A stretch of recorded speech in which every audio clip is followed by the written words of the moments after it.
That's funny. Why didn't you laugh at that? That's so funny and so spontaneous. It is. You're so funny. You're so funny. You're so funny. You're not laughing. Are you ready, Harrison? You're explaining a joke. It ain't Okay. Hey, everybody. Dr. King here. Richie King here. And we've got another episode of the All-Star Podcast. You can catch us on iTunes, Spotify. Yeah, help me out here. Spotify, iTunes. All podcast services. Send us your questions at the allstarpodcast@gmail.com. Did I get it right, Harrison? Holdy! What's up? Holden? Okay, so like I said, I'm Dr. King. I have a special guest, Richard King, my husband, in today because Katie Ray's hours are changing, and so she wasn't able to make it today. So she will be back next week when we shoot next week's podcast. This is podcast number 18. Oh, wow. It's pretty exciting.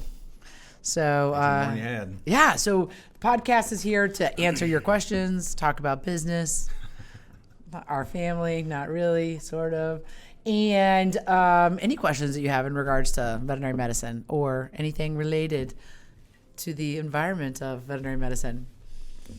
So that's what we're here for. So, Richard, what is on your newscast for today? Do you have any news information? That's one thing Katie Ray and I talk about is the ongoings of the world, things that might be happening that are of interest to ourselves. Dow 27,000. Whoop, whoop. Okay. It hit 27,000 today for the first time. Oh, that's good. Okay, yes. I didn't hear what you said. I thought you said down. I was like, why are we cheering going down? Dow, as in D-O-W. Holden said he ran 10 miles today. I miss you guys. Oh, 10 miles, more than we Holden. I miss you guys, even though... You need to get out there and run again tonight, Holden. 10 isn't enough. What's enough? I did like 15 this morning. Allegedly. Before anyone woke 15 up. miles or 15 paces? I did 15 minutes of sleep. Yeah, okay. Okay. So that's good news for the stock market. Okay, so that's good. I mean, I think it's fantastic. Is it sustainable? Who knows? I don't know. Considering when I was an undergrad, it was 4,000. I can see where this podcast is going. Mayday.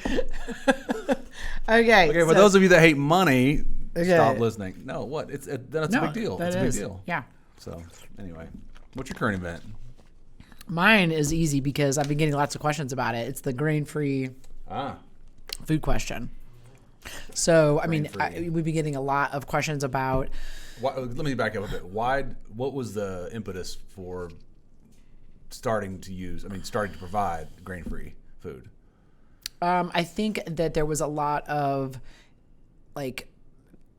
food companies piggybacking off of human as far as their healthcare with gluten-free and getting grains out, all those kinds of things. Was there some catalyst where they said, "Ooh, we're seeing a lot of this"? No.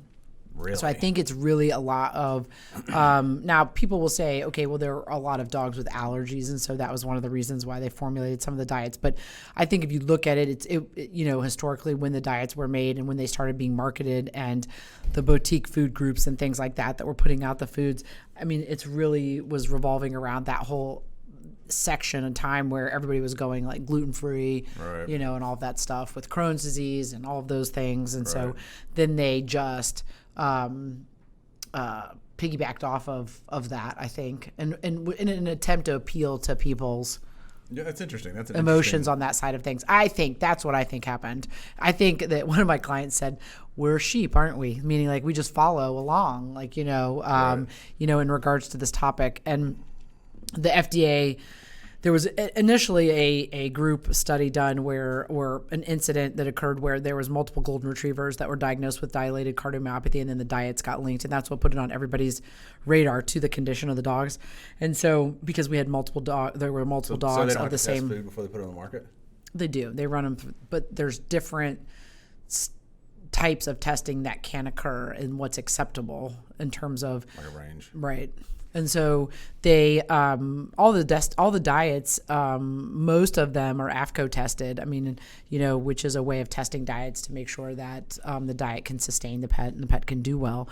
But I don't think it was on anybody's radar that there are certain dogs and certain breeds that can't digest the beans, which is how they replaced the carbohydrate. They took out the corn, they took out barley, they took out oats, they took out whatever, and then put in beans or legumes.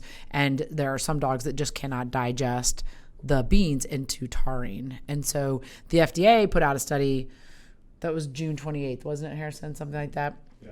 That where that article was published, and then we've been getting, and of course it's been picked up by the news feeds. Right. So we've been getting a lot of questions about should I feed my dog grain free? I thought they did so well once I moved them to grain free, and should I move them back? And what is your guys' stance on it? And our stance is, we would not recommend feeding grain free right now based on the FDA's article and the links and the number of cases that they're starting to see. So, but the problem is some dogs can be fine on grain-free and there are others that cannot, but we don't know who is and who isn't. So it's similar. Yeah, but is it fine? I mean, you say they can be fine, but is it?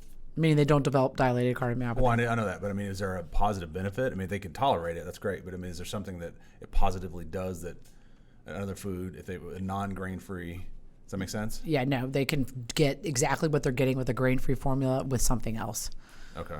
So there's really no advantage to using it when there's other alternatives. Right. The problem is you don't know until the dog has the disease, and by then it's too late. Well, I mean, they're treating them, but yeah, I mean, they have dilated cardiomyopathy. So I think that it's just best to avoid it. It was the same concept we use with grapes and raisins. I mean, some dogs can eat grapes; it doesn't bother them. Right. Another dog eats 1 or 2 grapes, and it's in renal failure. That's interesting. We just tell people, okay, nobody should feed them. Right. So that's our stance right now at the clinic: is move away from grain free. There's plenty of alternatives. The dermatologist and the internist would tell us that if your dog has a food allergy, it's most likely related to the protein source. So that's probably why the pets did better. It's just that the companies that so one way of doing food trials is to eliminate protein sources because there's multiple proteins typically in the diets. So what they did was then narrow down the protein list and say put one protein in. Well, that's how we used to be able to do food trials. We would use a single protein, single carbohydrate food. So your eyes are glazing over. As are a lot of people, I'm quite certain. No, so that was one way to do it. Well, now we had these companies who were making single protein foods, so we could say, hey, you know what, this is a nice alternative. You could try this and see if you see any difference. But they also, in those single protein foods, pulled out all of the grain. So so now you got to go back. Go back and not. Just like everything else comes back around again. No, but it's fascinating that the impetus to do it was basically social pressure. I don't know if that's true or not. That's just my opinion. Okay. There was no medical evidence to suggest that they should be pulling grain out of food. Okay. That's why I was just curious. I didn't know. Also, I think that Dr. Dudley and I were talking. She has a great website that everybody should go visit. It's called Pet Foodology. It's run through Tufts. It's written for owners. They cover all kinds of things: raw diet, the grain-free, and the cardiac, workups of these patients, and the articles, and how you should interpret that information. I mean, everything. How to read a nutrition label on a bag of dog food. How to pick out a food for your dog. So it's a great website. So I would recommend it. Harrison, let's put that on the thingy below. Yeah, so people can see it or whatever. But it's great, reliable information because it's run by board-certified nutritionists. So good clinical nutritional information. Awesome. So that's that. That's my news. It's a lot more extensive than the Dow 27,000. So yeah, let's see here. What else? Other news I've got. We're going to Canada, which we've never been before. Back up and tell them about our adventure this past weekend. Surprisingly so. So to go to Canada, apparently you have to have passports, which makes sense because it's a foreign country. But I was thinking we could just drive across across the line, because it's Canada. Yeah. And not anymore. You have to have a passport to get back in the country. Yes, correct. So we learned about it, and at the kind of spur of the moment. We had passports years ago, but they've since expired in about 2006. So the good news was that since we had been issued passports previously, to get new ones, even with Emily's name change, it wasn't a big deal.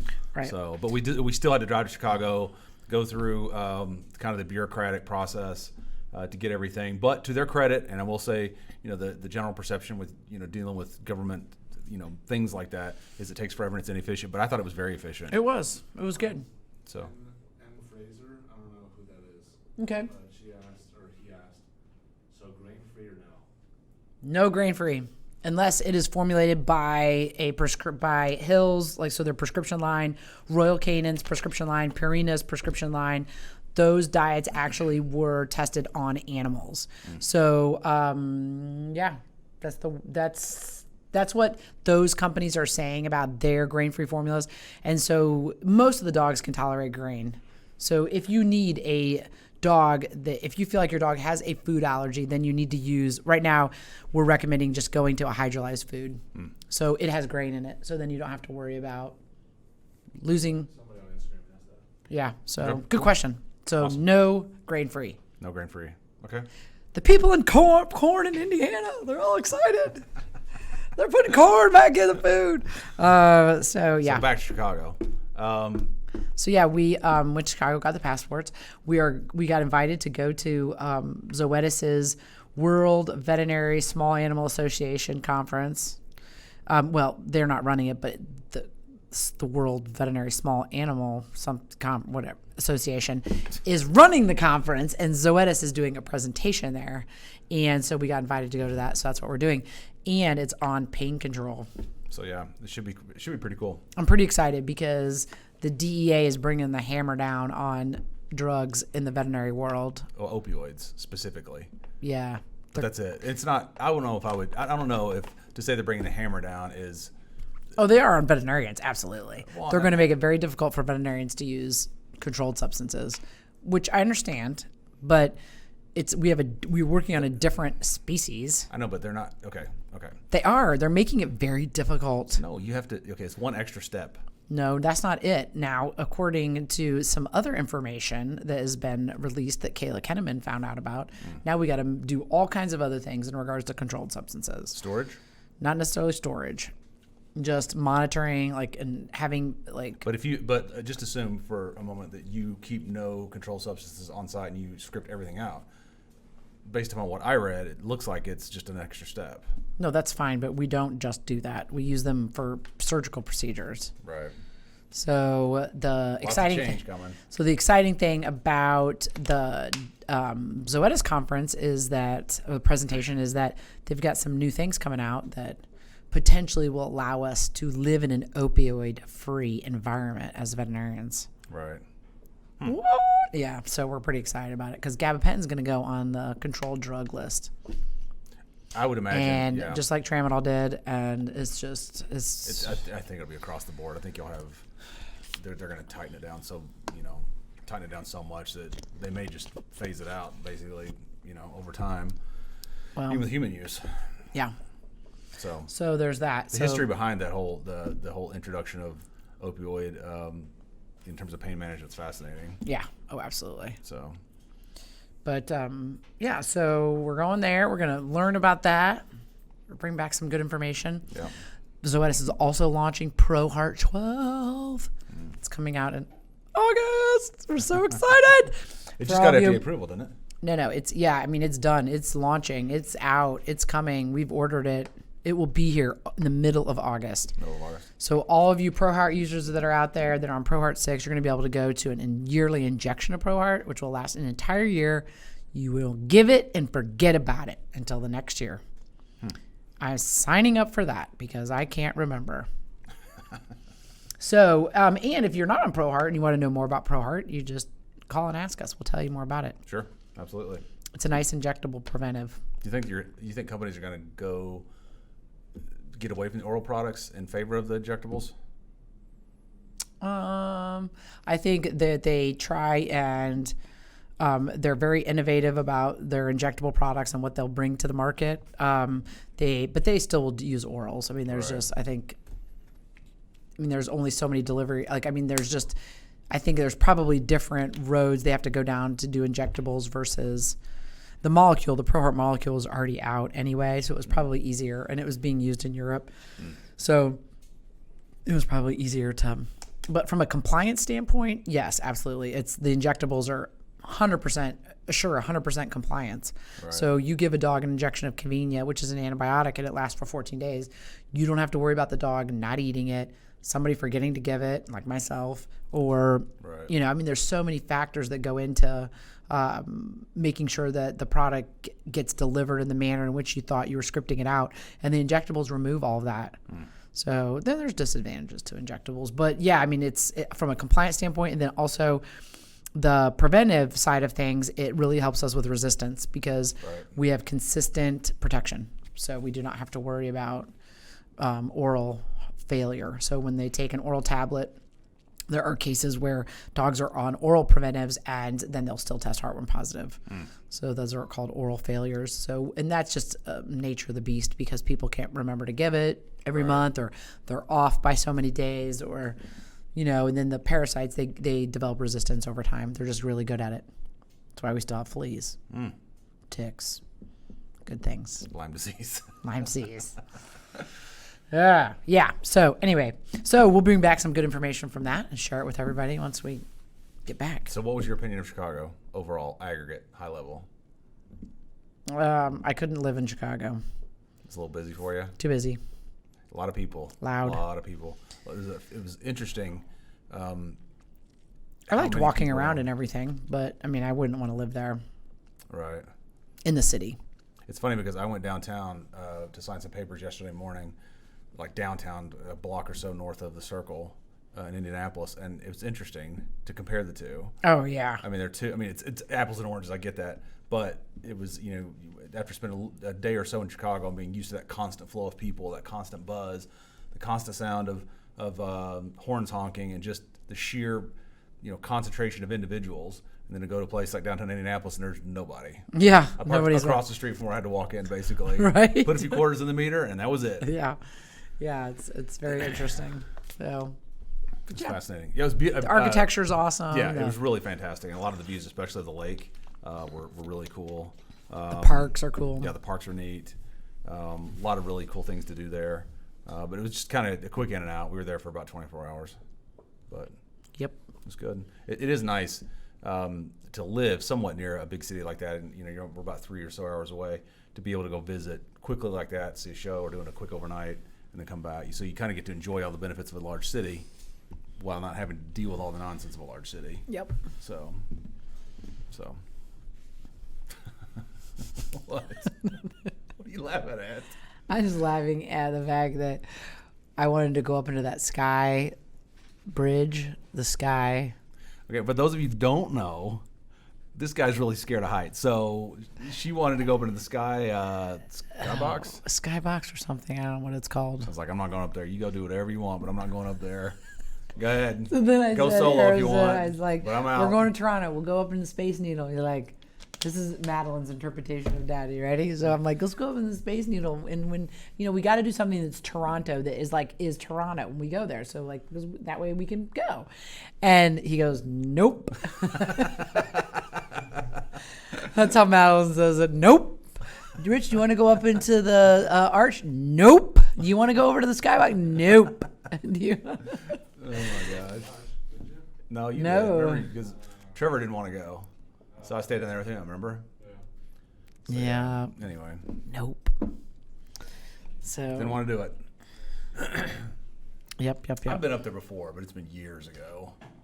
I think when I went with Jared or something. Yeah. I can't remember. It's been a long time. What's that? No kidding. So, what else? Anything else on your agenda? For? Anything in the near future? Anything you want to share? Talk about? Boy. Oh, yeah. I just shot a new Richie Reviews video today. We reviewed the paw something. What was it, Harrison? Paw Plunger. Paw Plunger. That is a pretty good name. Yeah, it is cool. Really neat product, very innovative. It does solve the problem of your pets, cleaning their feet on your floor instead of before they reach your floor. So it's good. I think those products are always cool because someone was creative enough to say, hey, what if I had X? Right.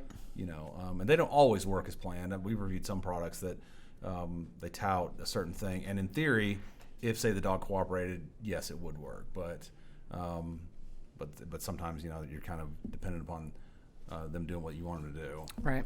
So yeah. I don't know. A lot of dogs have like foot sensitivities. Like they don't want to put they don't want you handling their feet. They don't want you touching their toes. And that thing has got little scrubbies in it. It does. Bristles. They're soft, but yeah, I could see some if you had dogs kind of being like, sensory woo! thing, yeah, it could get squirrely quick. Oh my goodness. So the fireworks were last week. Yes, we all have our digits. We made it with all And 10. I mean, So wow, our kids. that's another common question that we get a lot of is like, dogs being sensitive to noises. We actually had a cat this week who, after the fireworks, is hiding, which isn't as common. Which brought me back to the cat questions, Harrison. Was that one of the questions, was noises? No, we can talk about it. Was that the answer? Real quick. Was noise, remember the top 10 things your cat hates? Oh, yeah, no, I think that. Was noises one of them? Yeah, see, and I didn't it's believe interesting that. you mentioned that because on Facebook I follow.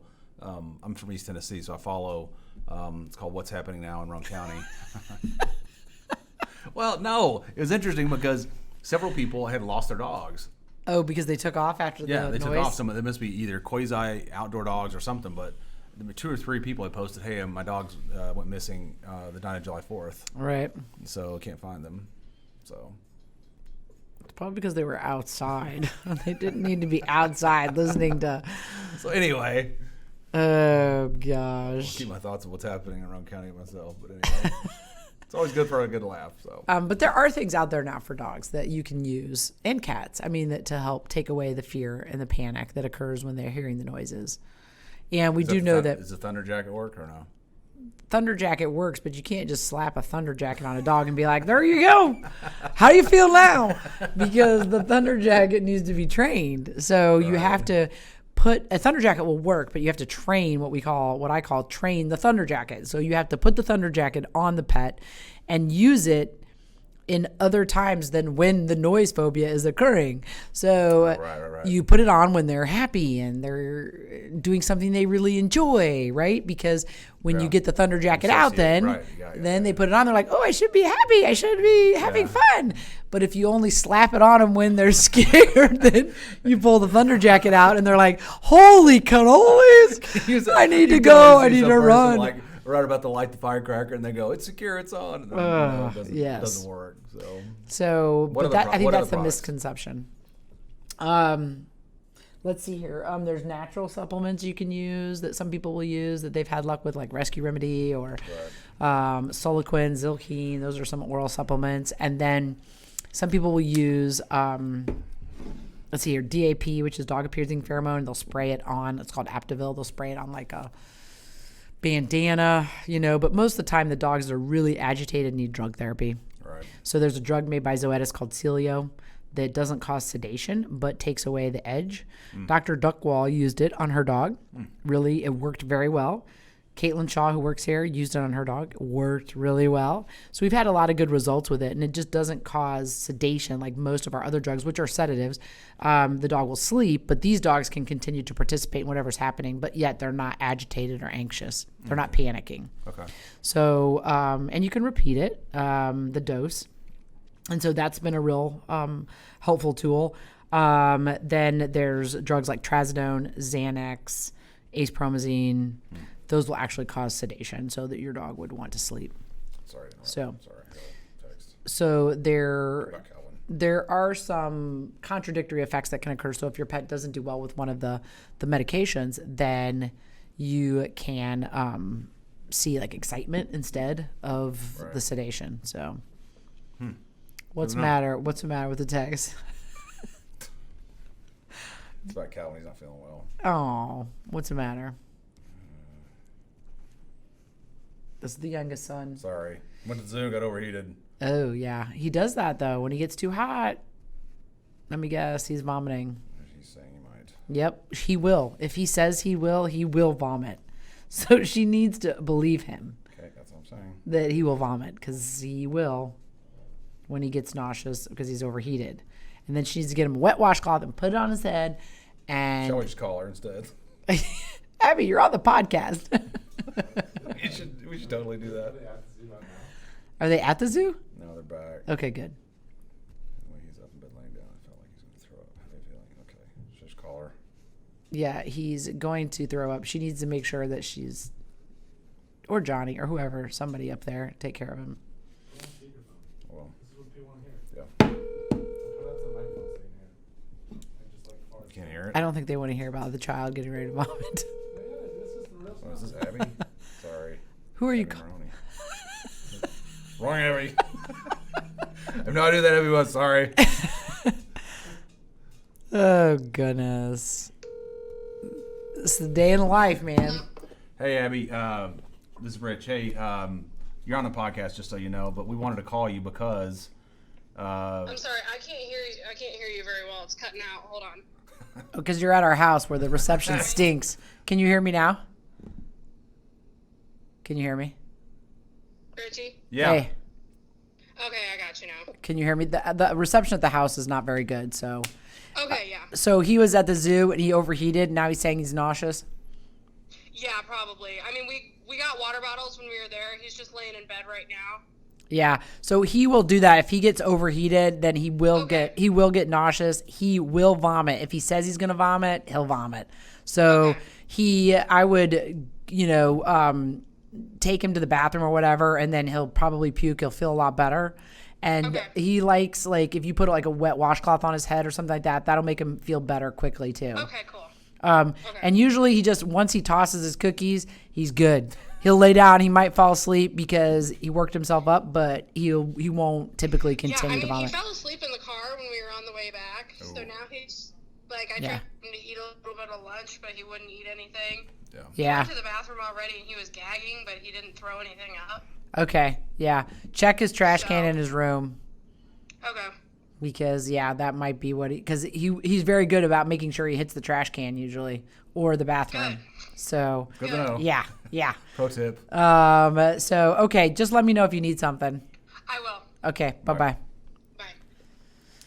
Oh, they went to the zoo and then their zoo trip got ruined. Poor little man. Yeah, it's hot outside though. It was hot. I mean, it was so hot earlier. That's the 7-year-old going on 8. Yeah. So. Poor Kelly.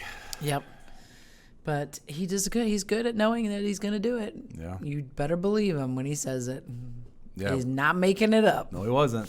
He never makes After it that up. swim meet that one day, it was like, Oh, legit, yeah. I'm good, not so good. Not good. I am going to vomit. Yes, you are.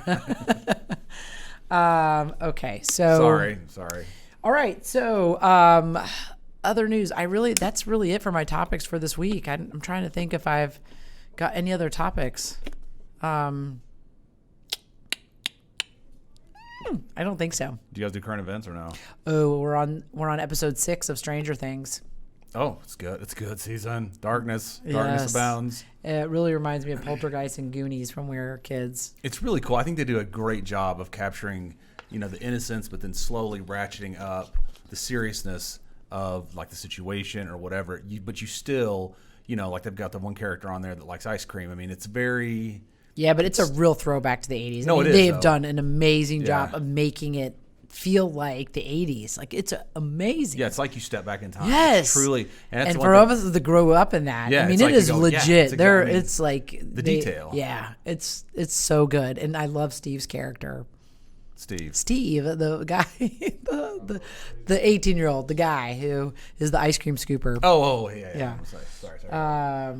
Yeah, I mean, and the kids and the storyline. I mean, it's just fantastic. It's I've really enjoyed it. No, it's too bad it's only 8 episodes. Harrison, have you heard that this is going to be the last season? I was about to say, because someone said, I think Johnny said, well, the kids are getting older. I'm like, yeah, but if it's making bank, I mean, they'll bring them back. They can make it work. They're not that old. No. And I think the problem you have when you make those, sometimes you'll see it like with movies. A good example would be School of Rock. When the kids are really young, well, then 5 years from now, you try and do a remake. Right. And they're all 18. Right. Whereas this, they kind of did it back to back to back because they used basically unknowns. Right. And they did a really good job because you can't, from season to season, this is the 3rd season, Harry? You can tell, but I mean, it's very gradual. Right. So, It's really cool. I dig that. And I think another thing that I've noticed with that is I think that was the first series that was like a Netflix phenomenon because everybody talked about it. Oh, yeah. I think that was the first one where they absolutely, they knocked it out of the park and people then, it was like a thing. And now I think what's interesting is that with that particular series is that they kind of set the stage or set the standard for binge watching. Right. I mean, they would release the entire season, whereas now I watch several shows, but one's Billions on Showtime, and it comes out every Sunday, and you're like, okay, come on. Can't you I get it, but why don't you just wait 6 months and then dump them all? Right. And I'll watch them. Because I'm not going to not watch it necessarily, but I'm more likely to sit down and watch them all at once. Yeah. I think it's awesome that they do that. And I think the on-demand, I think that's what struck me is that the on-demand business model where you want it now, you want to sit down and watch it for 4 hours, and that's it. You don't want to wait. Right. It's further deteriorating kind of the regular the hold that that regular TV has, episodic TV has. Right. That you have to wait for. I agree. So. I like it. Yeah, it's cool. I like what they're doing. I like that they do that. And I think you're seeing that shift from a consumer behavior standpoint all over the place, whether it be Kroger, grocery delivery, binge watching. Everybody wants to consume content or engage in activities on their time. Yes. And they'll pay a premium for it. They will. So time is a commodity. That mall on the show who says that? was abandoned. They all that mall is from scratch. What? The mall on the show. The mall is from scratch? It was an abandoned mall, and they did all the production. They didn't build them all from scratch. They just went and redid it. Oh my God, it's totally the 80s though. How they did that mall. That is exactly what the malls were like. Yeah, we were talking about that actually. I remember going to the malls because this is pre-internet, obviously, 1,000 years ago. And if you wanted to go hang out with your buds or go chill or whatever, you went to the mall. And you'd have your mom or dad take you, drop you off, and go have ice cream or hit the food court and walk around and look at stores and the record store. The record store, and really, to be fair, if you wanted clothes or things like that, you would go to that one spot where everything was concentrated. I don't remember malls. I shouldn't say that. I remember malls in the late 70s, but nothing like what they had in the 80s. No, it's true. I agree with you. I agree. So, but now what's interesting is that all these malls like Harrison Center are abandoned, and I know even where I grew up, one of the biggest malls in the city is basically dead. That was the biggest mall ever. Which one? Easttown Mall. Oh, yeah. The Westtown Mall still goes. That's in West Knoxville. Mall near Madeline's house that is just completely it's huge, but it went out of business, and it was under construction, it's being torn down now. Right. Well, I think what happens is you have the big anchors pull out, and then what? I know at Easttown Mall I think the theater left, and you had all these other big box, anchors leave, and then I'm not going, I'm going to Nordstrom, I'm going to go here or whatever, and it feeds all the other smaller tenants. Right. And I think when they start to pull out for whatever reason, foot traffic or whatever, I think it really it's that downward spiral that so many of those malls experience. But you've also seen an uptick in pedestrian malls like Clay Terrace here. Yeah. But even then they have trouble. There's a fair amount of turnover there with tenants. Right. I think. Fairly big name brands that have kind of taken off. Well, that's because people are just shopping online and stuff. Okay. The Amazonification of the economy. It's coming quick. It's hard to believe that's a word. Okay. But it's true. One thing I did need to clarify for the audience, because which episode was it, Harrison, that Maggie and Ducklaw were on? Last episode. So my cousin, who is called, no. So we had this conversation about what is she? Is she my cousin? Is she my first cousin once removed? Is she my second cousin? Is she whatever? So Maggie's always really good about listening to the podcast. So is her dad. And so they're out traveling. Are they back yet? I have no idea. They're going to see the sights everywhere. They're out there. They're traveling. They're seeing America. They went to New York, right? They went to New York. They went to Philadelphia. Really? Yeah. Oh. And they saw, who's the guy? Mendez? Is that somebody? Shawn Mendes in St. Louis. They're having a time of it this summer. She's just checking boxes. Killing it. That's awesome. Okay, so anyway, so she sends me this text and says, how am I related to my mom's cousin? That's her related to me because Right. I am her mom's cousin. First cousin. So she said your mother's cousin, which would be me, okay, Yes. is called your first cousin once removed. First cousins share the same set of grandparents on either their mother or father's side, while once removed indicates the grandparents are from different generations. Regardless of age, you are one generation later than your mother's cousin. So, So Maggie is a first cousin once removed. okay, it's good to know. I know. Well, it's always. tip. I know, right? It's so confusing, but I thought it was so cute. She actually went and looked it That up. is cool. Way to go, Maggie. So yeah, pretty something exciting. about that. I know. She's so funny. Fascinating. And I'm not moving the table. It's like Lazy Susan time over here, guys. So yeah, Mags, I hope you have a good trip back if you're not back already, and be safe. Yeah, it's cool to go see those old, not old cities, but the history in some of those cities. I don't know what. It's like dead air. No, I'm listening to you. Oh my gosh. Okay, so all right. So today we covered grain free. We covered the Grain-free? Dow. We covered fireworks and dogs. Yes. And cats. Thunder jackets. Thunder jackets. Yes. I think that's probably Harrison. Do you have anything else you want us to make sure we cover? Things. You ended up saying you have 2 announcements next week. We got 2 announcements next week. And when are we doing the employee highlights? How are those going to roll out? The first one will be out in August. Okay, so we're doing employee highlights starting in August. That's going to be fun because everybody can get to know everybody on a better level, all the other staff Yeah, members. that'd be really cool. I'm looking forward to that. And we're going to try and get the other doctors on the podcast so we can get to know them like we did Duckwall Yeah. last week. So, keep your questions coming. Send them to allstarasvcpodcast@gmail.com. I can never get that freaking email right. And you can find us on all the podcast venues, All the podcast sources. Yeah. sources. So keep your questions coming. Keep listening. Comment below. Send us your comments. Are we on SoundCloud? And No. yeah, so you have a responsibility that you're supposed to be doing as we wrap up the show. I don't know what it is. You're in charge of the meeting. Oh, that. Okay, goodness gracious, it's only been. So you have 2 announcements next week. One is about the podcast. The other one is something completely new. Okay, so we have 2 announcements, like I said, next week. One is about the podcast. This podcast? Yep. Okay. And one is completely new. So stay tuned. You're waiting till next week to announce it? Stay tuned, stay tuned, stay tuned. Okay. Yeah. All you cats and dogs out there. I can't think of something clever. Okay. Oh, you cats and dogs out there. Make sure you listen up. Stay tuned and listen up. We'll be back next Send your Thursday. questions too. Okay. Cats and dogs. Okay, so I'm Dr. King, and Richie King. we'll see you next week on the ASVC podcast. See ya.